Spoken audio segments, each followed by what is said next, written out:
Hello everyone, मेन्सुरेसनको model based question सकिएको छ र आजदेखि हामी सिम्पल इन्ट्रेस्ट गर्न गइरहेछौँ। सिम्पल इन्ट्रेस्टको जनरल एक्सरसाइज भन्दा पनि हामी मोडल बेस्ड क्वेसनहरू गर्छौँ जुन कि एक्जाममा 100% इम्पोर्टेन्ट हुन्छ।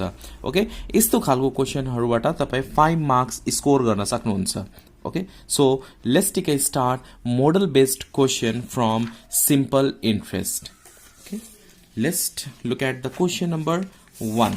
Question number 1 मा question ले के भनेको छ यहाँ मजाले हेर्नु होला। question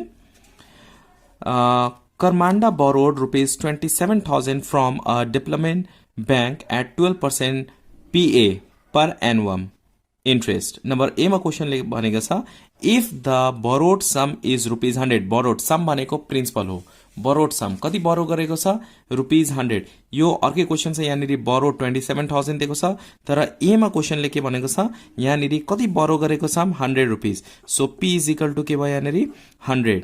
after that how much interest should she pay in 1 year। Time कति छ time is equal to 1 year र रेट कति भनेको छ यहाँनिर 12% भनेको छ। So R is equal to 12%। हामीलाई क्वेसनले के भनेको छ हाउ मच इन्ट्रेस्ट निकाल्नु पर्ने, आई को भ्यालु निकाल्नु पर्ने। I is equal to what. So let's use the formula of interest. Interest को फर्मुला के हुन्छ I is equal to PTR divided by 100। P को भ्यालु कति छ यहाँनिर 100। So write down 100 into T. T means 1 year into R. R is equal to 12 divided by 100. So 100 cancel and we get rupees 12. So interest for rupees 100. 100 को interest कति आउँछ 12 rupees आउँछ। Now look at question number B. Question number B मा question ले के भनेको छ how much amount is required to clear the loan at the end of 3 year। अब यहाँनिर लोन को कुरा गरेको छ। कमान्डाले कति बोरो गरेको थियो, कति लोन लिएको थियो ब्याङ्कबाट 27,000। अब भनेको प्रिन्सिपल इज इक्वल टू 27,000 भयो। यो चाहिँ बी को लागि। यहाँ पी 100 तर यहाँ पी चाहिँ 27,000। क्वेसन डिफरेन्ट छ। नम्बर ए मा सम कति थियो प्रिन्सिपल 100 रुपिस थियो, तर यहाँ क्वेसनले क्लियर र डेप्थ भनेको छ ब्याङ्कबाट कति बोरोड गरेको थियो 27,000। सो यो प्रिन्सिपल हो। Principal is equal to rupees 27,000। After that for 12% PA। So rate of interest R is equal to 12%। Time कति भनेको छ at the end of 3 years। So time is equal to 3 years भनेको छ। यहाँनिर हामीले के निकाल्नु पर्ने एमाउन्ट निकाल्नु पर्ने। सो एमाउन्ट निकाल्नु भन्दा अगाडि हामी सुरुमा के निकाल्छौं इन्ट्रेस्ट निकाल्छौं। Amount is equal to what now सुरुमा हामी इन्ट्रेस्ट निकाल्ने। इन्ट्रेस्ट को फर्मुला के हुन्छ I is equal to PTR divided by 100। P को भ्यालु 27,000 इन्टू टाइम को भ्यालु 3 years। आर को भ्यालु कति छ 12%। So 12 divided by 100। 20 cancel, calculate and we can get here interest. So we can write here 270 into 3 into 12 गर्दाखेरि कति हुन्छ 9,720. Now we have to find out amount. Amount भनेको A हुन्छ which is denoted by A.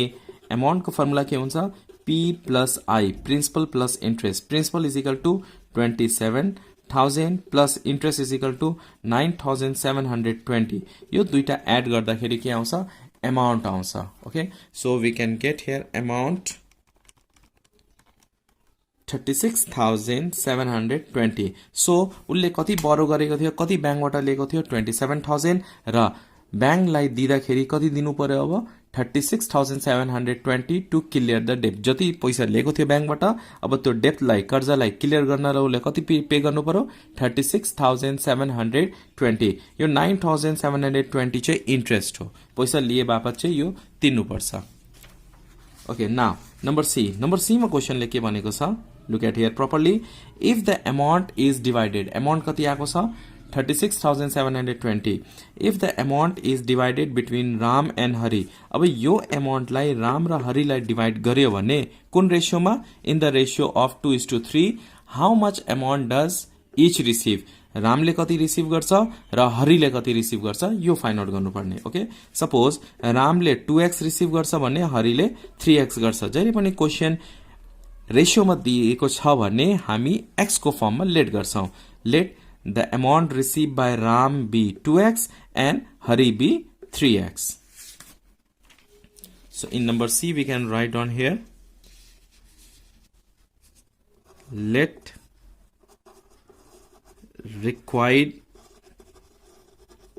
amount for Ram be 2x and Hari be 3x. Ram को लागि 2x र हरि को लागि 3x. अब दुईटैलाई एड गर्यो भने के हुन्छ 2x plus 3x is equal to amount is going to divide in to Ram and Hari in the ratio of 2:3. के डिवाइड हुन लागेको छ यहाँनेरि अमाउन्ट डिवाइड हुन लागेको छ.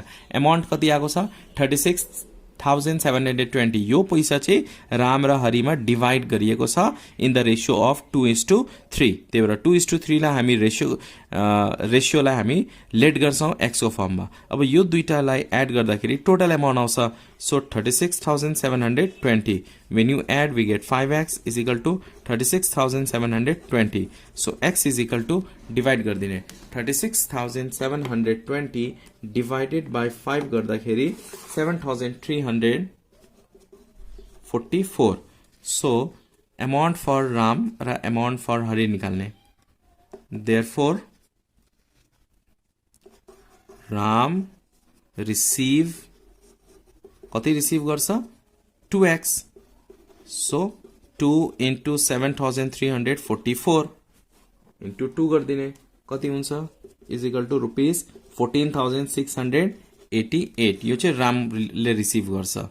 अब हरिले कति रिसिभ गर्छ हरि रिसिभ 3x गर्छ. हरिको कयो 3x हो. सो 3x लेख्ने 3 into x को भ्यालु कति छ 7,344. यो क्याल्कुलेट गरिदिने 7,344 into 3 गर्दाखेरि कति हुन्छ 22,032. So rupees 22,032. सो रामले 14,688 रुपीज रिसिभ गर्छ भने हरिले कति रिसिभ गर्छ 22,032. Hope you understand this question taken from model based question from simple interest.